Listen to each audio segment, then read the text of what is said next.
Unit 3. Listen 2. Good luck with that. Can I have the task card back, please? Thanks. We've been talking about jobs. I'd like to discuss with you one or two more general questions relating to this. Let's consider the balance between work and free time. Do you think that the balance between work and free time in your country is about right? I think it depends. For example, people who have government jobs mostly only work around 37, maybe 40 hours a week. However, in my country, a lot of people have their own small businesses. Really, a lot of people. And if you have a shop, for example, it can be difficult to decide to close. You don't know if another customer is just about to come through the door with a lot of money to spend.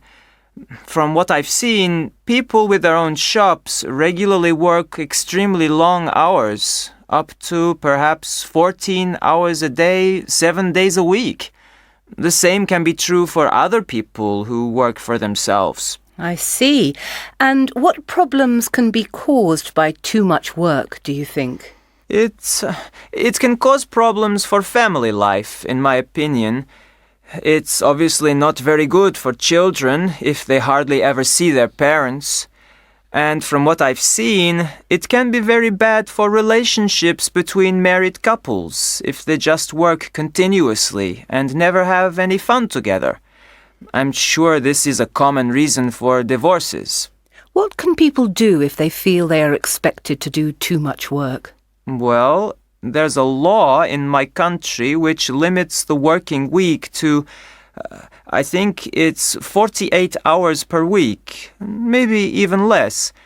But bosses frequently take no notice of this, so it can be a problem.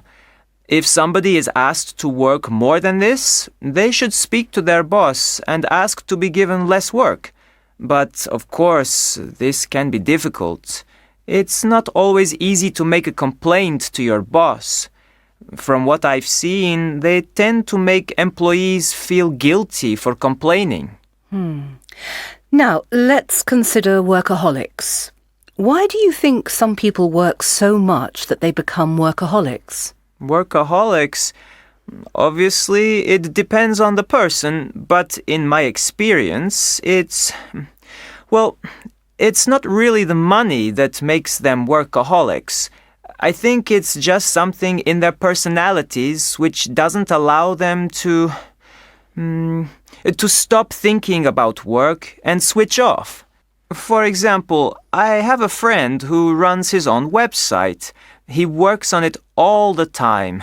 I don't think he sleeps much. But he doesn't make a lot of money from it, just enough to live. And I don't think he would make less money if he worked on it less. He's become a perfectionist. Every part of the site has to be absolutely perfect.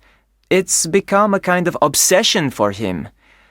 I think he's happy, but he just doesn't really have any interests at all, apart from his work.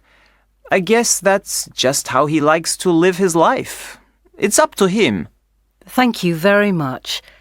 That's the end of the speaking test.